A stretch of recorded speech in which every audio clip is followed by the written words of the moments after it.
Welcome back to the exclusive coverage of the European Masters 2014. This is the final round, back 9. We are at Järva DiscGolfPark in Stockholm, Sweden, and I've brought a repeat guest. The guy who started it all with these commentary videos on SpinTV, Simon Lizotte, is in the house. How you doing, Simon?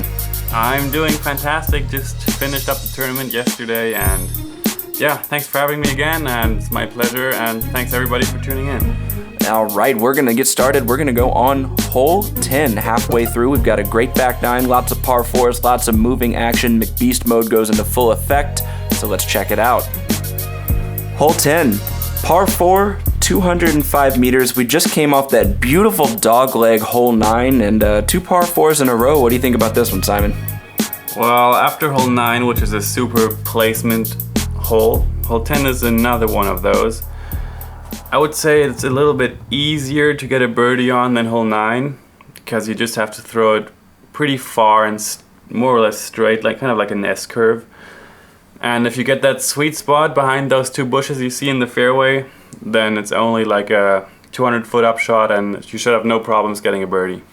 As you can see, it sets up really nicely for that right-hand backhand. You just flex out the ante and you can really carry it out and get some nice distance with all these guys have the arm to do so. You're going to see Paul is going to throw a textbook shot there. That's perfect. Yep. In this short grass, you always get extra 30 feet of a skip, and the course was just really beautiful for us all weekend. Ricky leaves it a little short there, clips the bushes, but he should have no problem from there. It's a pretty forgiving hole as long as you're in the fairway. And KJ is going to correct off Ricky's shot, which was too low, put it nice and high. Perfect spot. It's where you want to be. Tell us a little about what'd you throw in this hole, Simon? Yeah, I did the same thing, just a standard backhand drive, throwing my PD2s. And yeah, I played it well. I got 3 birdies on it, and one time I threw it OB long. Somehow it skipped out of bounds way back there, and then I got an OB4. So this hole treated me pretty well. And this is the only tough lie in the group. Nate Doss is going to have to kind of stretch out and throw a nice placement forehand, and he does so. He's going to roll right into the circle and should have a look to make that putt. KJ Nybo's placed it exactly where you want, and that's how you get up and down with a shot like that. Yeah, perfection. You see where Paul's disc is. You can't even get much further down the fairway than this. Yeah, from there, it's as you see, it's not far anymore. It's just a straight shot. And Paul leaves a little left, but in that beast mode, he should do that with his eyes closed. He does leave it a little off, but just a little bit of a tester putt to make it more fun for the viewing audience, I'm sure. And this is a tough putt from Ricky. He's got to straddle out from a tree and make it from the circle's edge. How big is that? Yeah, Ricky is known for being one of, if not the best putter in the world, and that's why he's always on top. He's definitely showcased it this year. He's had a lot of putts go in from all over the place, and it's pretty much carried his game even when his driving has faltered, but when he's gotten both of those things on in the same tournament is when he's done really well, as he has this weekend. Paul's going to can that, and these should be a couple nice tap-ins for Nate and KJ, and we're going to move on to another par 4 in hole 11. 3 par 4s in a row. And we're going to reverse. This is going to be a dog leg left. And this is a shot where you really have to lay up off the tee. Yeah. You can't... This is not a drive for big arms. You have to place the shot once again. And I always chose the low route here. We will see the lead card right here. They will choose the hyzer route. And one of the things they are trying to do is avoid the couple trees that are just inside of the line of the rough that can really mess with you if you push the hyzer too long or too short. You've really got to pick one side or the other, and that can be tricky from this positioning. Mats Lööf, again, does a really good job with the landscaping here and just sculpting out these fairways that are tricky but fair. And that's the important part of fairways, in my opinion. And you're going to see all these guys taking the nice hyzer route. Like I said, it's tough to see from this angle, but it is pretty basic hyzer. You just want to get a spot where you can look at getting up and down and give yourself an opportunity. Yeah, it's the first shot is really crucial on this hole. If you don't have a good spot, then the birdie is almost not even playable anymore. And we talked to Eric McCabe on the last 9, and we were discussing the idea of tiger proofing, like they had to do in golf, where they had to lengthen the holes and make more twists and turns because, you know, guys like you can throw so long. What's your opinion on taking disc golf from a par 3 to a par 4 base and having a higher par overall for the course like we have here in Järva? I normally really like that idea. Just making holes longer, it just really suits my game, and I like just going on the course and crushing discs. So, but for like tournament play, I don't know. I think it's cool that disc golf is different from ball golf, and that we have more par 3s than par 4s. I think that's totally fine. It definitely makes it more exciting when you see a lot of people with opportunities to birdie. It adds to the excitement factor. There's good arguments for both ways, and the good news is we're going to have enough courses where we can do both of these kind of designs. We're going to see everybody's kind of on the right side of this fairway towards the rough, and Nate's going to throw the best looking Annie shot. He's not in danger of clipping a tree, but he just leaves it a little bit short. Yeah, tough putt right here. It's just outside the circle, it looks like a little high. And you can see he's had that happen to him a couple of times so far this round and just not happy about it. But as a lot of people will say, it's better to miss high than low. And a rare miss from Ricky after he hit that really nice circle's edge putt on the last hole. And here's going to be KJ for his birdie. Pure, right in the center chains. And McBeth here is looking at a turkey if he can hit this putt here, and still holding on to a clean sheet, no bogeys this round. And this is a tough course to go bogey free on, to throw a clean sheet. You know, tell me a little bit about that. It's definitely a course where you can easily get bogeys on, and the last round I managed to play bogey free. Didn't get a lot of birdies, unfortunately, but shot a 7 down, and I don't know, it was just a kind of clean finish for me, and I'll live with it for sure. But many holes, not because of OB, just because of a lot of trees and a lot of obstacles to get around to get to the basket. And we're coming at to hole 12, and this is the one, you guys have seen it already online. KJ Nybo aced this in the second round, and I was telling him afterwards it looked like he meant to do it. The disc came in at such a perfect speed and angle, there was nothing he could do but sit in that basket. He's going to take that same tree bash destroyer, and that line is looking so pure until he just leaves it a little high and nicks that tree. You know, what's it like when you ace a hole and you have to come back, and is that in your mind? Are you confident? Are you nervous? Oh yeah, I think it's like everyone probably knows who's thrown aces. If you go back to the hole, you obviously will take the same disc again, and just you should have your mindset put like, why shouldn't I do it again? I've done it yesterday, so I should do it again. And that's a great little piece of insight there. We have Ricky having a little bit of trouble off the tee on this one, leaving that a little bit low in the forehand. He's going to choose the forehand upshot again. Shouldn't be too much trouble. He has a nice touch. Not many people forehand putters. What's the precision and the technical skill required to throw nice upshots forehand? Yeah, me personally, I never throw putter sidearm or even mid-range sidearm, and that just shows how confident Ricky is with his sidearm. It's one of his most dangerous weapons in disc golf and his putting game. So. He has established himself in the last couple years as the premier sidearm player in the world, and using both to his advantage, as Paul McBeth hits a very nice putt right there for his birdie. And KJ Nybo not wanting to lose a stroke to Paul, who has him by 1 at this point. They tied up on hole 8, and then McBeth took the lead by 1 on hole 9 when KJ bogeyed. So it's a 1-stroke lead. We've got 6 to play. It's only going to get more exciting from here. Hole 13's coming up. This is one that's traditionally regarded as one of the most difficult holes on the course. Well, what are your thoughts? My thoughts are it is definitely one of the most, if not the most difficult hole on this course. I've been playing this course I think now for 3 years, and this hole is trouble for me. You have to have a perfect straight laser shot down the middle. You see this one tree in front of that gallery, right in the middle of the fairway. That's the sweet spot. And then it's another 400 feet through a gap to the right. It's just a really, really tough, even it's a tough 4 to get. And this is reminiscent of some of those, longer wooded holes that you see in North Carolina. It reminds me of, this would probably be open for a North Carolina par 4, but the way it kind of works left and then right again reminds me a lot of those Stan McDaniel designed holes. And you just have to play to the gap. And Nate throws a nice shot right down the center, pipes it. He's going to leave it a little bit short. He's been doing that all day.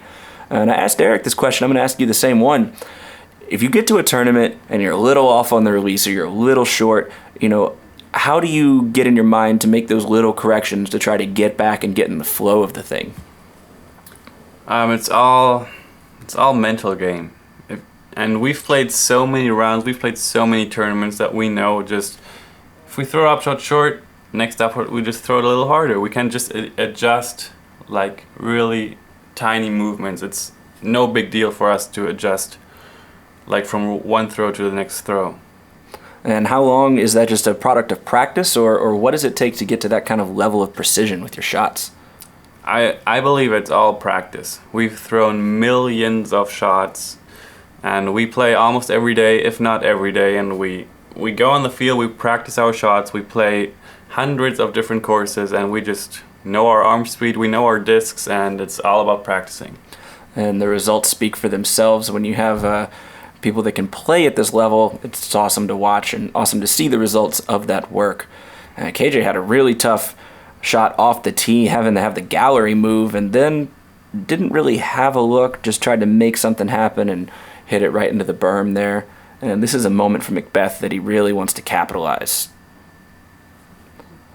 And that's a great shot. That's exactly what he needed when he needed to do it. And he's going to look to take another stroke from KJ, putting him up 2 with 5 holes to go. Ricky's going to bring out the forehand again. And he leaves this one a little hyzer and gets a fortunate kick back out into the fairway. Well, he'll have a look for a putt. And this is a crucial moment for KJ Nybo right here. He really needs to get to the green with this one. Yeah, Paul's more or less parked in his zone right now, so he needs that one tree he had to miss to get to the basket. And the more the guys throw here, you can tell how hard this hole is. And this is Nate's third shot. That's actually a pretty good spot to be in too, right there. I don't know how many threes were played all tournament, but I would say not more than 10. It was definitely a difficult hole to 3, and none of the guys are going to get it here as KJ just cages one. He looks to be about 45 to 50 feet out, just a little bit outside the circle. Nate had a kind of awkward stance on that up shot. Oh yeah. That's another big putt from Ricky. You can't stop being amazed by the putts that he can just make go in when he needs to make them go in. Paul's got a little bit easier of a shot, but still a tester. Nice and pure. So let's talk about KJ Nybo. He's somebody that you played with more than probably some of the guys over in the U.S. have played with. He's not a name that's that well known in the States. Break his game down for us. Yeah, KJ goes only to the USDGC every year and actually does pretty well, but somehow people don't really know his name. And his game is, he is a super early on every tournament. He breaks down every shot on the course. And yeah, it's pretty much the opposite of my game. I just like to go and freestyle down the course and have fun. And he's super professional and he just really wants to do his best. He can rip the disc miles, and his putting game, if it's on, he's gonna make all of them.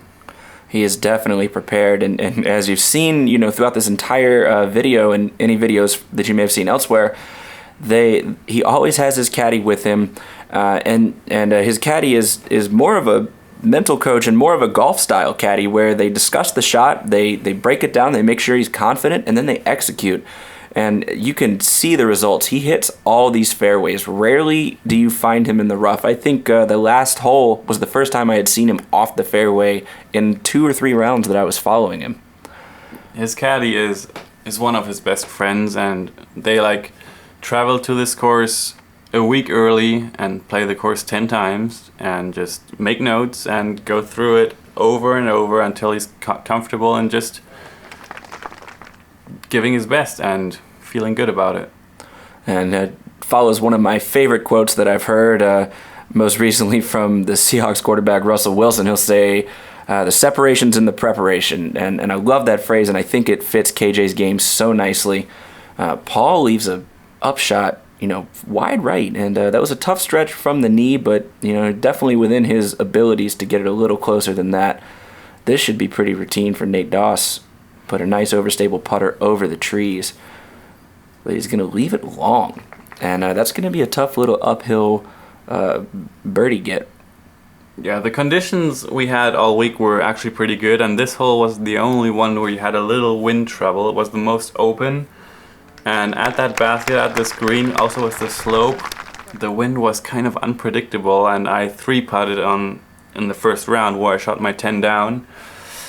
And yeah, that hole gave me a little hard time then, but it's all about the drive on this one. If you get where Ricky was right there, or even where Nate was, it should be a routine birdie. And if you can get your drive there, then I'm going to bet that your rating has 4 digits on it, and this is a big moment for McBeth.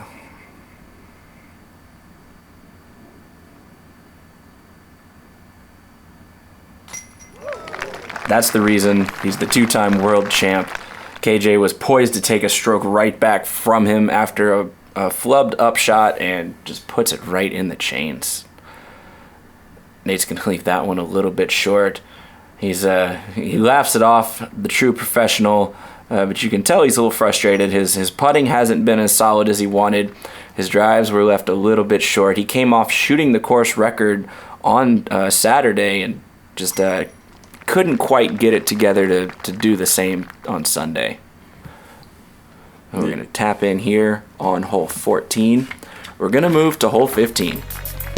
You're coming off a tough stretch of holes, lots of par 4s. Hole 15, how badly do you want this one?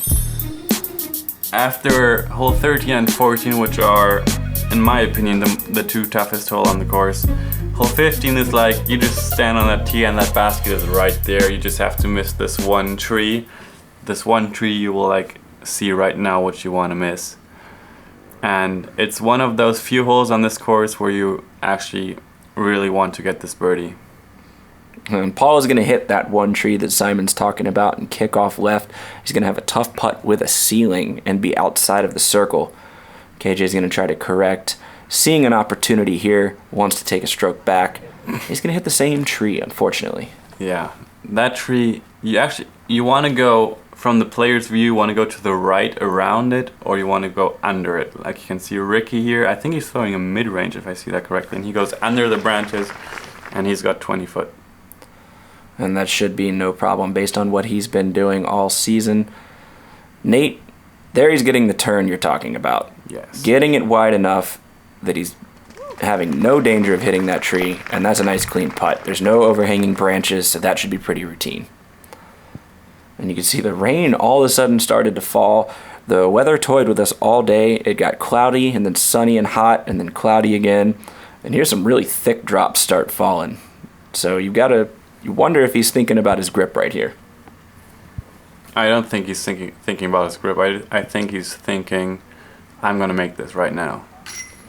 And he definitely does. And that's what I'm talking about. That's beast mode in full effect. And, there's nothing you could say about that hasn't already been said. Yeah, some guy after that putt came up to me and asked me, how do you want to beat him? I mean, KJ averaged this course, I think, at like 8.5 down per round or something around there. And if you can't beat Paul shooting on that course, that score, then I don't have an answer for that question. So he did average 8.5 down, and Paul averaged at the end of the tournament 1 stroke better each round. And it's putts like that. That's the extra little bit that these guys have that's just insane to watch. It makes for great competition. But that one little putt can win or lose you a tournament. Nate's going to clean up. That's going to be almost That is going to be almost a star frame. KJ with the unfortunate miss. And we're going to move on to the TV holes. So live TV, what's this do for the sport? You know, how exciting is this to go to a major and have the chance to be on a live TV broadcast? Yeah, for disc golf, it's very fresh, very new, very exciting. And you heard Jussi actually in the background of this video say 10-minute break, or after this hole right now, 7-minute break. It's because the TV guys weren't ready yet and they were waiting for everything to clear up for the lead card. And I think we had 11 cameras, is that right? I think so, yeah. And like really, really professionally done. I've seen the footage already. It looks amazing. So if you have a chance to check it out, check it out. Definitely check it out. You guys can get to it from Discmania, SpinTV, European Masters. All of our Facebook and social media sites are linking to it. You can rewatch the entire broadcast, which will show the top 4 men's cards and the women's lead card. So it's a great way to see just another angle and what's the future of the sport here, because they definitely have some awesome equipment and some skilled operators that makes it a lot of fun to watch. And this hole is really tricky. You actually have to get it way right, and you have an insanely elevated tee. It's impossible to get the basket from filming up by the players. You'd have to go down and film upward. What's the trick here? Well, this kind of hole, it's hard to birdie and hard to bogey. So you see Paul's drive right there. That's a really good drive. You rarely see a disc land there because it's a big slope. You can't really tell in this angle, but it's sloping down towards KJ now, so he has a big uphill putt. And it's just tough. If the basket's on a slope, it's always tough. It's a big Anheuser hole downhill, and to land the disc flat right there and have it sit, it's just not easy. And you saw the lead card took 2 sidearm drives and 2 backhand drives, so a lot of different ways people choose to attack this hole, and only one of the guys on the lead card here is going to get this birdie. And these should be nice, easy tap-ins with a great crowd. Tell me about playing with this kind of crowd. It's a lot of fun. Yeah, for me personally, it's super. It gives me a extra push to play well. I enjoy showing off. I like making fun shots, especially when a lot of people are watching. And I think for all those guys down there, it's the same way. And we definitely have to give it up to Sweden and Finland. Those are the majority of these spectators are going to be from those 2 countries, and they really showed up and represented the sport well.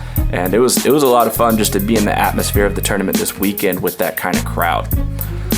Hole 17, we're going to throw another big downhill hole, and for an area that doesn't seem like it has a lot of elevation on this course, you do carve out these holes where there's just some really nice up and downhill shots. McBeth is going to unleash one right here. How big is this shot? I would guess it's probably around a 500, maybe 550 foot shot. Yeah, seems about right. It's downhill. We usually had a little headwind on this one, but not much. It wasn't really windy. But that was a pretty impressive shot. I've actually played the 3rd round with David Wiggins, and he actually threw right past the basket and had a 30-footer backwards for eagle. But it's definitely one of the easier par 4s here, and for all the pros, a must get. And this is one that I use the term in the first 9, and this is going to be a 4-digit separator. You're going to look to eagle it. The pros are going to play it as a par 3, and amateurs are going to look to play it as a par 4 because you're going to need that extra distance. The control at that length is something that comes with the practice that Simon's been talking about. KJ's disc right there was probably 150 foot shorter than Paul's, and it was actually a perfect drive on this hole. Paul's was just ridiculously far. Yeah, KJ has that controlled game. He really has been sticking to the plan. It looks like that's where he wanted to place the disc, that going for the eagle was never in his mind. He took the same tactic on the island in hole 6, where he laid up, pitched across, and tapped in for a 3. It's a great example of somebody sticking to their game plan no matter what the scoreboard says, and working it out for the best. Definitely taking second in a major. By now it's not a spoiler. It's respectable, and to come out and play your game and battle against about 150 other people out there, you got to take your hat off to him for the way he played this weekend. That said, Paul is looking at an eagle putt here on 17. And he just leaves it a little bit short. Yeah, Paul got this one in the second round. He eagled it from, I think it was probably about the same spot, maybe a little even further away. And right now, he is on pace to shoot the course record. So, and that's with missing the eagle putt. So you think if he makes an eagle putt, is this course too easy at that point? Do they need to make this harder? Yeah, it's a good question.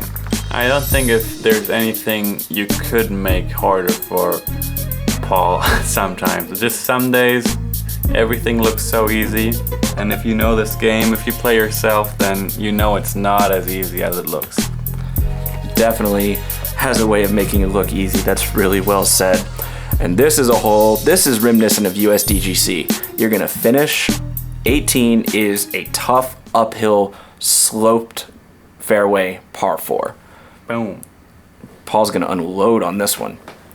And that's a great carry. When you see that carry, you gotta smile, you're getting some extra distance. And then this happens. Watching this was so unbelievable. After the round, Paul said, "I'm pretty sure it rolled longer than it was in the air." And you can hear him laughing because this is just utter disbelief. Rolls out of bounds. That's crazy. And he does have a lead. He does have a cushion. But, man, you just hate to see that happen on the last hole. And Nate's going to throw it nice and low. This is a more controlled shot right here. But still, everyone who knows Nate can throw. And look where Paul's landed, where Nate's landed. Paul crushed that drive. And that's just what happens when he goes into beast mode. I've said of his game before that he's not known as one of the longer arms on tour. He doesn't have that big gun reputation, but, when you watch him throw this round, he's proven me wrong. Every time you see him, he's just getting more and more distance on these shots and with that accuracy that he's known for. It's pretty incredible to watch. Another big gun himself, Ricky Wysocki. And that's where you want to be. Yeah, similar shot to Paul, just without like a 300-foot roll down the hill. Pretty nice. And KJ, after unfortunately sawing off that first drive, he's going to take a spike hyzer here. And is that the play when you're down on the right side? I've never been right there, actually, so I don't really know what the play is from there. I think he tried to get a 4 from there somehow, and that was probably the only way to get up there. And I would imagine if you do find yourself down there that knowing how you throw a spike hyzer would probably be what you're going for. And Nate's going to put a nice intermediate hyzer right up near the green. That should putt. Ricky should putt as well, making this hole look easy. And looks like these guys are going to work to not have any pars on this card. You've got Ricky and Nate are going to have putts for 3, and KJ and Paul are going to look at bogey putts. And it looks like the weather's just holding off. It's trying to rain on us. The weather's been so good, and I've been really happy as the cameraman knowing that finally we didn't have a major in NT that just dumped on us. Yeah. Like it did in Memorial, like it did in Texas, like it did in Japan. And Nate Doss finishing up right there. Great tournament for him. Set the course record on Saturday. If only for a day, he still had the course record. Yeah, the weather was really, really nice, and the course, the condition was top-notch, maybe the best I've ever seen the course. And yeah, KJ taking second. I was super proud of him that he played so well. I've known him probably since 10 years, and yeah, Paul was just unbeatable. And it's definitely great seeing these cameras, seeing the future of the sport start to unfold before our eyes. Any final thoughts for us, Simon? Yeah, for sure. Just watching Paul here, he's so glad to win, and all these cameras around him, all the gallery around him, and everybody's just appreciating what Discmania, what Innova, and what Jussi has done for this tournament right here. And for me, it was a goosebump moment watching this. The entire tournament, great experience once again, and yeah. Fantastic on all counts. Thank you so much for stopping by. We started it in Texas. We're going to keep this train rolling, have people like you come in and just give us some awesome thoughts on everything that's going on. We hope to see you up there real soon in front of those cameras yourself, buddy. Till next time, I'm Jamie Thomas, Simon Lizotte. Keep it locked to SpinTV.